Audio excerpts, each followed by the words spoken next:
Shoreline Talks. Today we are focusing on the 2025 Shanghai Cooperation Organization Summit, set to take place in Tianjin in a few days' time. Over 20 countries and 10 international organizations will gather for the largest SCO summit in its 24-year history. What are the key issues on the agenda? How will the summit strengthen cooperation and unity among member nations? And what challenges lie ahead for the world's largest regional organization? Stay with us for an in-depth discussion. I'm Xu Qinduo.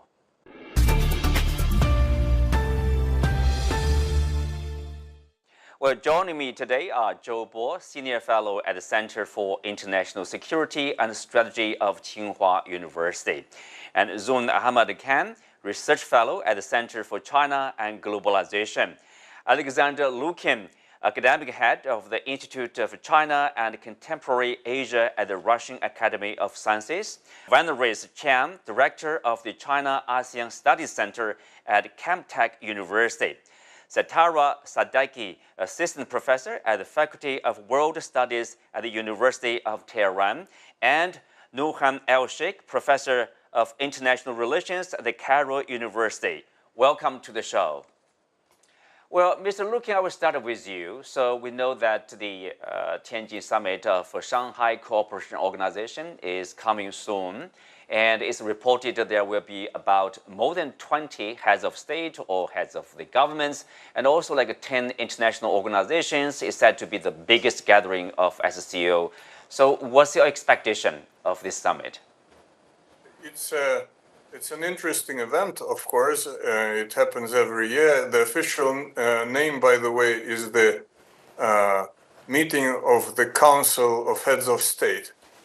And there are 10 members of SCO, but there are also other countries which are affiliated in various forms, such as observer status. Observers can participate, but they're like non-voting members, and there are also dialogue partners who can participate if they wish in various projects of SCO. SCO is an organization, the regional organization which works in Eurasia, in the region of Eurasia according to its documents, and there are three main spheres of interest: security, economic cooperation, which are declared, and also cultural and let's say civilizational or educational cooperation. And of course, the main achievements until now are in security. It exists more than 20 years, was created in 2001. And the most achievements are in the sphere of security because there are like joint military exercises are going on. There's a structure or organ called anti-terrorist structure, which is situated in Tashkent, and which coordinates the security services which deal with terrorism and many other things, anti-drug trafficking activities, and so on. There are many interesting programs which were discussed. For example, Energy Club, SCO Energy Club, which was supposed to unite countries which are interested in energy cooperation. There were many other discussions about that. So I hope something like that will be created sooner or later. Some kind of mechanism of financing or supporting multilateral economic projects. In culture, there is some cooperation. There are such projects like, for example, the virtual university of SCO, which combines many dozens of programs, educational programs in many countries. There are some other activities.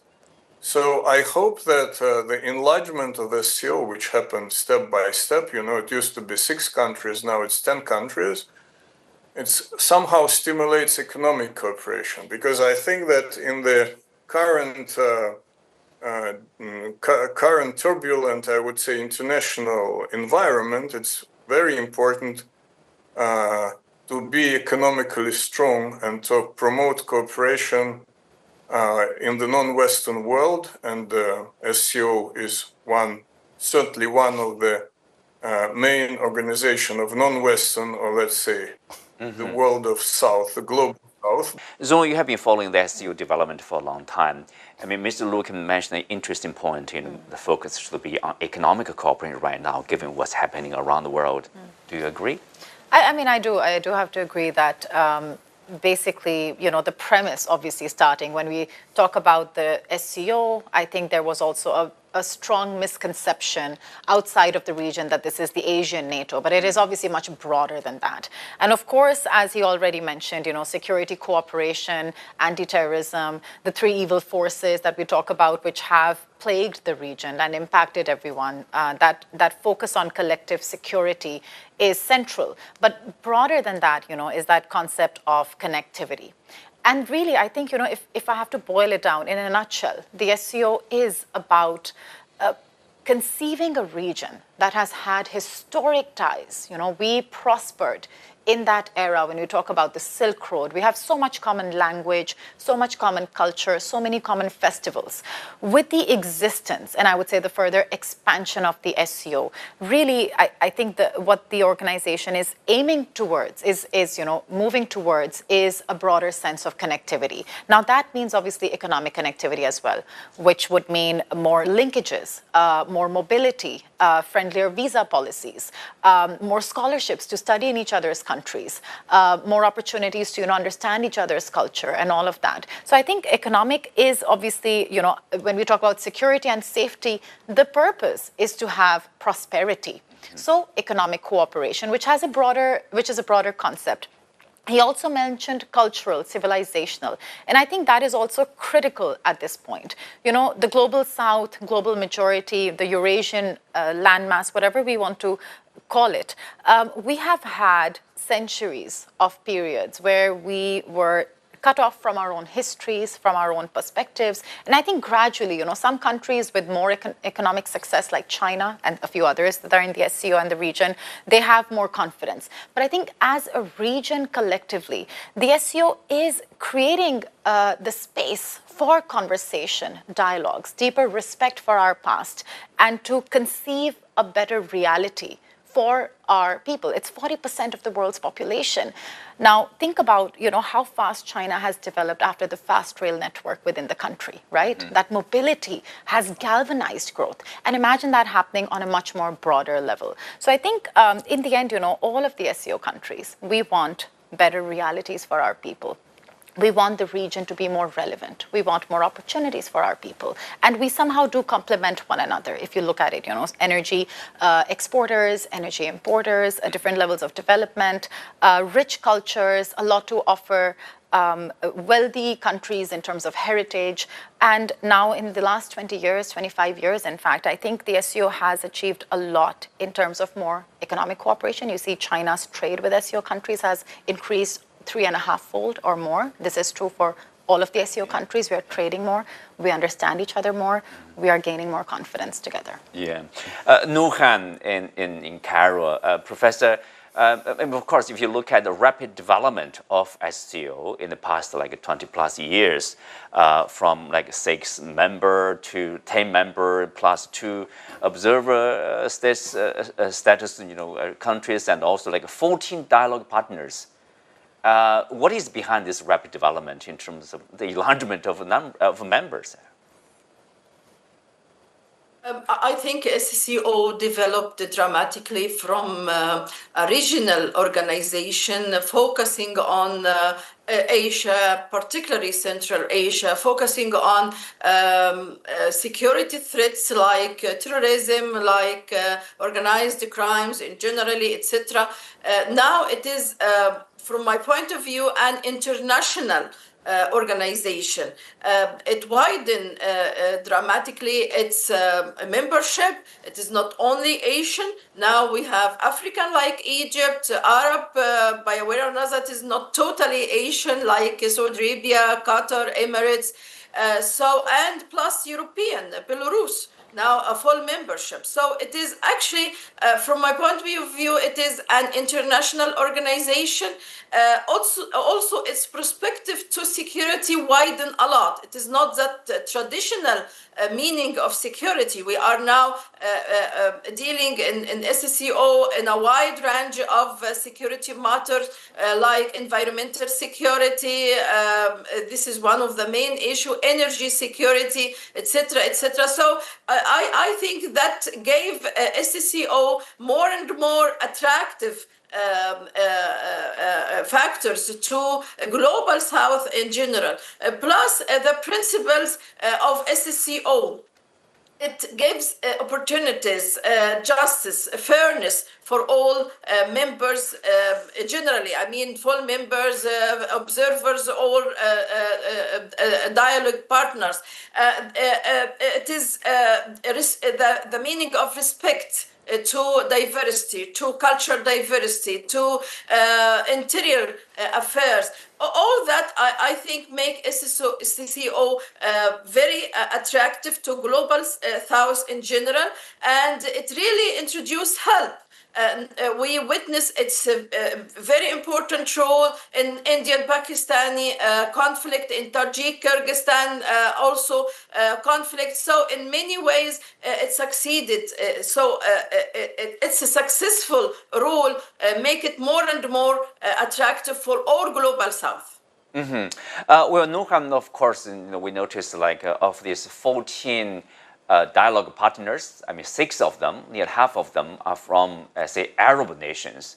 What's the driving factor behind that rising interest from the Arab world? I think interest and opportunities. All Arab countries, all global south, having opportunity in SCO. The Arab countries, all of them were colonized.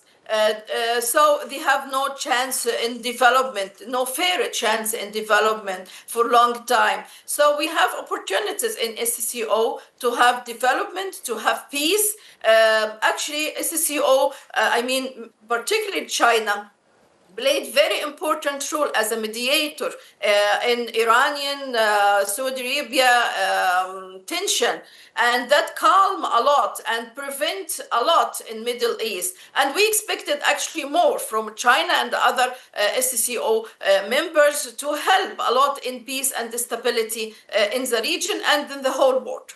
Well, Vanneris from Cambodia, I mean, how do you look at this enlargement or SCO itself? We know Cambodia has been about 10 years dialogue partner with SCO.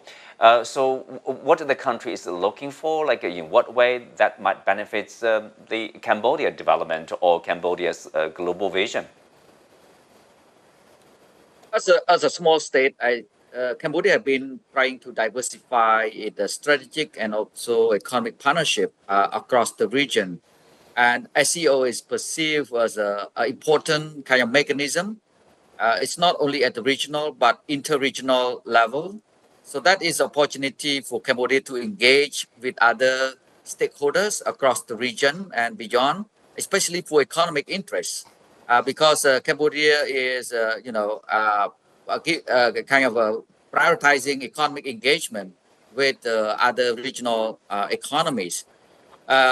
So in this context, I think the energy security, climate change security can be important kind of interest for Cambodia, and of course to explore trade investment opportunity with SCO members and dialogue partners and observers. And Cambodia also believe in this open and inclusive multilateralism. So SCO can further connect it with ASEAN as a regional organization, for instance, in order to form a stronger coalition among the global south, in order to shape a new world order, to make it more inclusive and open. So that, I think, SCO is one of the key mechanisms for Southeast Asian countries, including Cambodia, in order to, as a platform for engagement and also to shape new norms, new principles that we commonly use the term shared future. So SCO can be a platform for that. Well, Satara, from Iran, I mean, previous two guests also mentioned about economic cooperation among SCO members. Is that also what Iran is looking for? Of course, that's part of what Iran is looking for with expanding relations with China and as part of the SCO, but also in general with China as a economic power in the world. As other guests also mentioned, I think the world, especially the global south, is fed up with the international order that sought to exploit and subjugate other nations, and they're looking for ways of doing international trade and expanding bilateral and multilateral relations with other nations, with independent nations, without or in ways that could minimize the effects of extraterritorial sanctions and U.S. Unilateral sanctions against nations like Iran, like Russia and other countries. And this is a great opportunity for both Iran and China and Russia, who have been subject to U.S. sanctions and have been policed by the U.S. On as who to engage with and who to trade with. And for a few years now, these countries in the global south have realized that if they join each other and they form an alternative to the current international order, they can survive, not only survive, but thrive and flourish. And that's what the experience has shown so far with trading for Iran, trading with China and with other countries. Iran has been under sanctions ever since the Popular Revolution in 1979. And each year, as Iran has expanded its relations with other countries, especially non-Western countries and its neighbors, the sanctions by the U.S. have become more severe, obviously because the U.S. Continues to seek to control the world and control other nations. But the experience with China has been, at least so far, very different, based on Shanghai spirit. It's based on non-intervention, based on respecting the sovereignty of the countries, unlike what we see with the Machiavellian form of international order that the U.S. as a so-called superpower has practiced. So even with the reformist governments in Iran, who have traditionally looked more to the West to solve the country's problems or expand relations, we see there is a rising tendency to look east and to seek to expand relations with countries that do not seek to subjugate or intervene in the internal and domestic affairs of other countries, but seek to have cooperative relations and invest in things that benefit both nations. Well, what kind of order we are looking at? And how is it different from what we have? Or we know, everybody talking about the collapse of international order. Anyway, problems there are with the current international order. Well, first of all, I always believe there is no such thing like a liberal international order, because even after the Second World War, we have so many major events, like independence of more than 50 African countries, which of course is such a great event, right? And then the rivalry of two camps, and then dissolution of the Soviet Union, and then China's rise. All these are major events after the Second World War. So there is never a so-called liberal international order after the Second World War, right? But clearly, the international geopolitical shifts are just moving in this direction. That is Indo-Pacific or Asia-Pacific. Even the United States has realized that. I don't believe that the United States just want to leave Europe or leave the Middle East to contain China. That probably is what they want to do, but it's not the whole thing, because this is the train faster moving in this area. So they also want to catch the train to become benefited, from the center of gravity, So I think everybody understands now the old international order is gone, because I attended Munich Security Conference, and what I remember the best was actually the conclusion of such a Western-centric Munich Security Conference, when it said not only the world becoming less Western, but the world itself is becoming less Western. Now, if you go to London, actually, one in every 3 people are born overseas. So is the situation in Rotterdam, right? So the world has changed. The world has changed. Mr. Lukin, do you agree the world has changed or the world is changing, and partly because of the economic rise of the global south, especially in Asia-Pacific region?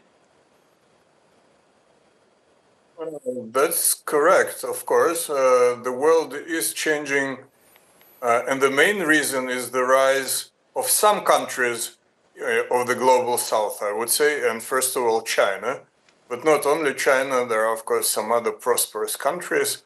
But China is just so big that it kind of influenced the entire international economic situation quite significantly. But this is not the only reason. Another reason is that, as many people said today, this economic growth of the global south also leads to like more self-confidence of those countries and their national, I would say, way of thinking. And they are kind of tired of being taught always by the West and dictated by the West. And they want to come out with their own ideas of at least how their own countries should be governed and developed. And therefore, they are more interested in new, I would say, ideological, let's say, spiritual phenomena like the mentioned already here Shanghai spirit and Chinese idea He Buthong, for example, that is mainly unity with maintaining diversity, let's say, which China, the concept of Confucius, which China often uses now in international relations. And the main idea of all that is that, countries and nations should actually be treated equally. And this leads to a multipolar world structure. I don't think that we're already there, and that a multipolar world is already built, I would say. But there is a certain tendency to multipolarity because of all these tendencies in the world. And SCO, Shanghai Cooperation Organization, is of course is a perspective. One of the most important perspective pillars of this coming multipolarity, I would say. Mm-hmm. One of the most important multipolarity. Looking, I want you to talk more. Mention about you would like to see more, say, talk or more focus on economic cooperation among SCO members, among this SCO family. I borrowed the term from Zone. So tell us more on that. Do you think it's some people say there are differences, different consideration. Not everybody is with the idea of economic cooperation. Can we overcome that kind of differences and focus on, say, more trade and more investment in each other?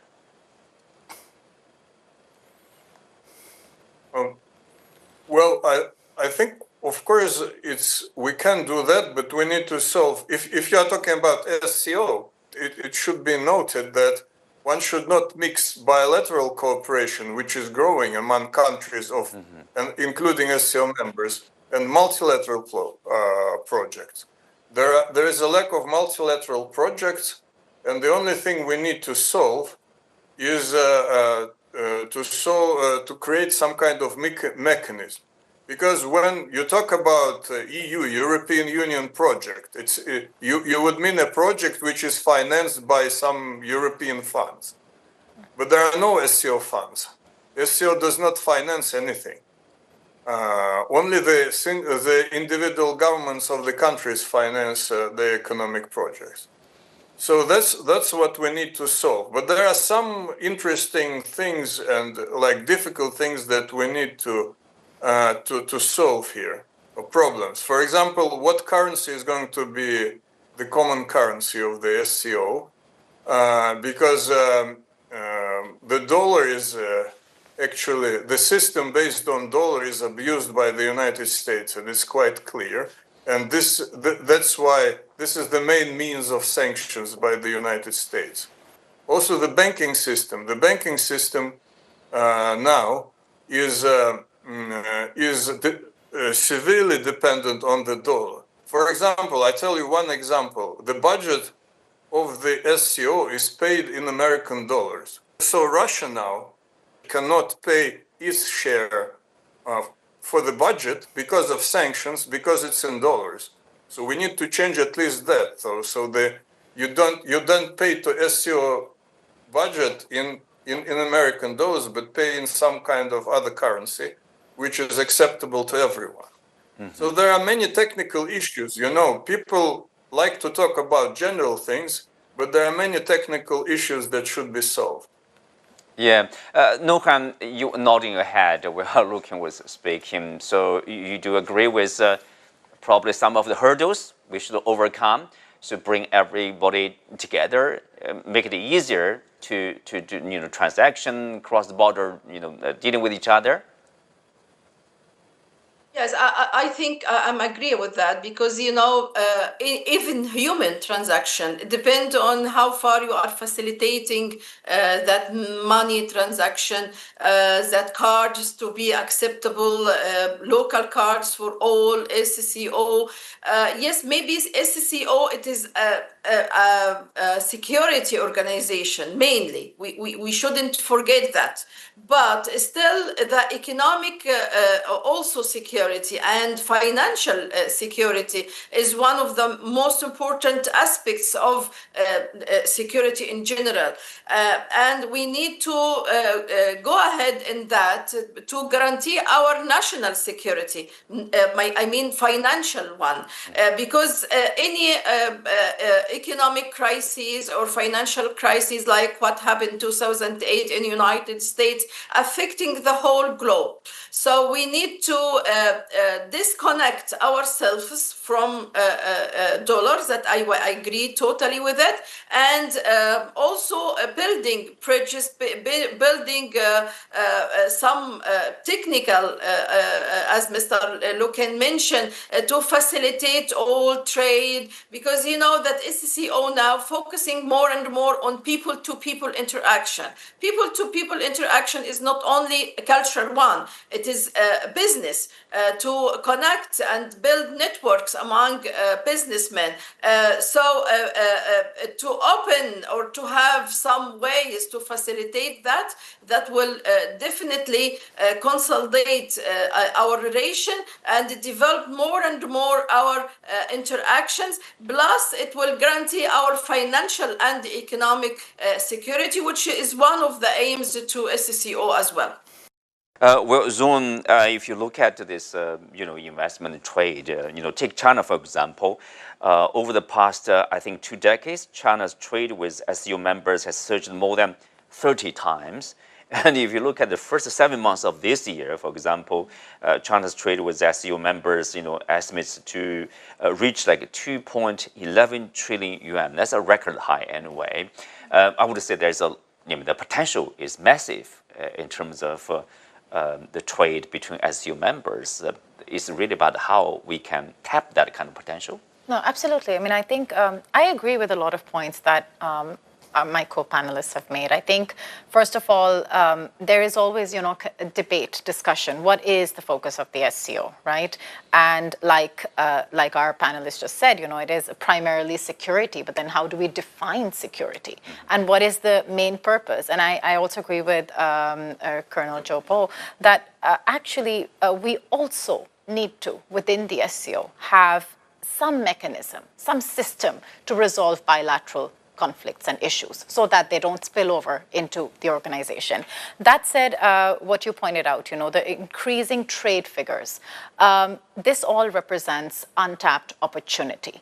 And like many of the people have said here already, the SCO represents our shift towards an increasingly multipolarizing world. There was no unipolar moment. There was no a moment after the World War II where the global South or the global majority stopped realizing that they need better representation. But what we are achieving post 2000s, let's say, is this ability to unite, whether it's as the SCO, whether it's as BRICS, and to be able to understand, we first of all don't have single solutions as regions. When the SCO expands its conversation and talks about public health, talks about development, talks about the SDGs, talks about all of these, and economic opportunities. These are actually intertwined. I think we're really expanding the scope of how we address not only the challenges we face domestically or as a region, but also find new ways to cooperate and improve our economic ties with one another. Like, again, people to people is also economic. Addressing poverty is also economic. What China has demonstrated, I'll keep this point brief, but I think what also has happened in the last 25 years since the SCO formed, that China has also demonstrated poverty alleviation is possible. Critical thinking, domestically conceived solutions actually work. The previous model was not working. So I think with this new mindset, the SCO is, as a platform, encouraging more creative ways to cooperate and more creative ways to address our issues, including, the relative lack of economic cooperation in the region. I think it's increasing with time, but we need more time to be able to reach the level that ASEAN and, say, the EU have reached. Well, Joe Bo, we mentioned about security, we mentioned about economic cooperation there. Some others would say, yes, I mean, SCO is large geographically, for example, about 20-25% of that, and also 40% of global population. People would say, oh, it's not as influential, as powerful as NATO, as the G7. How do you respond to that kind of questioning? Yeah, first of all, it's not alliance, right? So because it is so large, so I believe if SCO can actually manage the problems within SCO, it's already a big contribution to humanity, right? So do not look elsewhere. Yeah, just look at yourself. Try to resolve all these issues. Try to improve the bilateral relationship, and try to be open-minded to include even countries like Afghanistan, yeah, because I wrote about it. If you look at the map, Afghanistan basically is in the heart of SCO. Yeah, it's a landlocked country, and 6% of its trading is done with SCO countries. My conclusion is because it is in the heartland of SCO, if Afghanistan is not stable, then Shanghai Cooperation Organization will always have a heart disease. Well, speak of that, Zone, I know you earlier mentioned about this economic cooperation, development, people-to-people exchange. That ultimately will help basically this security situation, this cooperation. That also apply to the absence of Afghanistan, let's say? Absolutely. I think I've said this often enough, and I believe from my heart, Afghanistan is the heart of the region.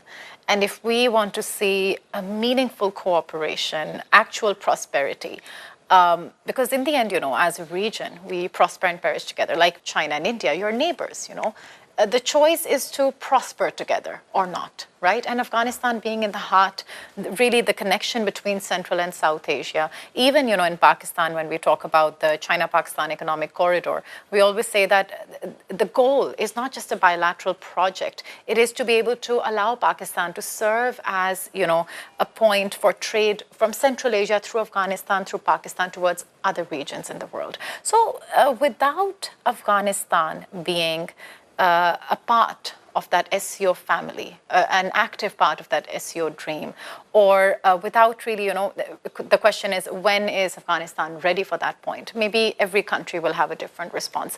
But without the inclusion of Afghanistan, and then without Afghanistan being part of the process that we are going through as a region, we will definitely not be able to move much further. Well, one is, earlier you already mentioned about, Cambodia's, let's say, the plan or desire, basically to do more trade, more export, probably import with individual SU members and also as a whole there.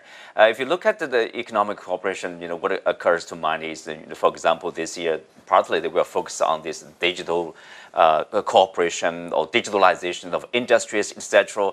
I also think about like AI, artificial intelligence. I think the global south should catch up with the development, obviously, and then application of that. Is that also part of the plan of Cambodian delegation, let's say, led by I assume the Prime Minister? Thank you. Yeah, I just would like first to reinforce the comment by the previous panelists that economic security should be one of the core pillars of SCO, right? And this should be an integrated policy framework on economic security. And concerning the AI and technology, I think Cambodia is willing to further explore this cooperation opportunity because we believe that nation rise or falls in the next 10, 20 years from now, depending on their capacity to adopt and apply AI. So that is the leapfrog strategy, because as a small state, we need to find way to leapfrog because we cannot go through the traditional way of industrialization. So we need to find new technology, to find this AI in order to increase our productivity and competitiveness. So this is, I think, the common trend across the Southeast Asia now. And at this stage, Singapore, for instance, leading in AI, and Cambodia is trying to catching up with our regional economy. So SCO can be another avenue for Cambodia to explore this technology cooperation and AI. Also, focusing on the economic side, Veneris, if you look at this year summit, it has been designated as the year of SCO sustainable development. That reminds me of course, renewable energy, EVs, solar panels, etc. Cambodia, Southeast Asia and China have been cooperating, I would say, very well in that respect. And so SCO-wide, do you see also there's a potential of working together on that? Yes, obviously, I think that kind of a potential area of deepening, further deepening the cooperation on green technology. Of course, some of the speakers mentioned about the digital economy, digital transformation, and the green technology can be a new areas of potential growth or the source of growth. Within the framework of SCO or bilateral cooperation between Cambodia and China, and we still have 4 more years to reach the UN sustainable goals. Time is running out, so we need to further inject more resources and strengthen this kind of partnership for SDG in the next 4 years. And for ASEAN, this year we also focus on sustainability and inclusion. So these are the theme that I think in a trending issue that we are working on. So obviously, I think SCO and ASEAN, China and Cambodia share very similar or common objectives in deepening this kind of regional integration, connectivity, and also the global South cooperation. Well, Noran, we touched upon some of the issues, challenges to be overcome. And if you look at the future, of course, other countries also lining up to be part of SCO. So with that in mind, how do you say, what's the biggest challenge, the biggest issue probably facing SCO? Well, they are enlarging. At the same time, they need to overcome some of the challenges and to really grow, both in terms of security and economic growth there. I think that the SCO mainly initiated to face, as you mentioned, common threats, common challenges. And the economic, technological challenge is now growing on. We have a very important challenge in technology, particularly in global south. We need support, technological support from China. We need to share technology to control by a way or another AI and its applications. And China has a lot in that field. So we expect a lot from China in consolidate our technological sovereignty. We don't need, in global south in general, we don't want to still depend on the West, which which is not sharing in a fair way the technology. Plus, I think we have some kind of common challenge, which is Trump tariffs. I considered that as a global challenge now, because it has many consequences on the world economy, on each of us economy. It's a time to develop challenge, to develop mechanism, to open our markets, our investments to each other, to have some cooperation which protects us from any pressures from Trump tariffs or from any other tariffs will come, or some other rules which is serve only one side interest, and regardless or didn't serve or harm actually the others. I think China, India, most of the whole world now suffering, and now in a situation, a very difficult situation from that tariffs. It's a time to consolidate to each other and to cooperate. Plus, of course, the traditional one like terrorism, etc., still exists. But I think the technological challenge, economic challenge is the most important. Well, lastly, Zoom, how do you look at the future of SCO? Now we talked about economic, traditional security, now technology. I mean, you have to catch up, right? And working together. Does that mean a bright future is waiting ahead? I think there's been so much food for thought in this entire conversation. First of all, I think we need to realize that we can't just wish away the challenges that we face. Within the SCO, we have a lot of improvement. We have an organization that is bringing a region together that didn't have this kind of space. This space did not exist. So I think we are on the right trajectory, but we need to address the issues that we face, whether it's security-related issues, whether it is, like many of the panelists already mentioned, development issues. I think the SCO, in the end, is a platform that recognizes that we have always been stakeholders, but today we want to be partners, and we can become partners. We can identify the challenges we face and find common solutions. So I think in that sense, the SCO is moving in the right direction. I think the SCO needs to be more about problem solving. So yes, security, economy, culture, heritage, history, respect, all of it, autonomy. But in the end, it has to be the SCO family members individually that are taking ownership, that are pushing the organization forward, that are initiating common agendas that address not only their issues, but are beneficial for the region. So I see a positive direction, but I want that we can be more straightforward with each other, more proactive, and we can try to address issues even if they seem difficult, because that is what the Shanghai spirit, I think, to me, is about, addressing the issues we face. Well, on that note, we are coming to the end of today's discussion. Many thanks to our guests. You can also find us on the CGTN app on YouTube. I'm Xu Qinzhuo. Thanks for being with us. See you next time.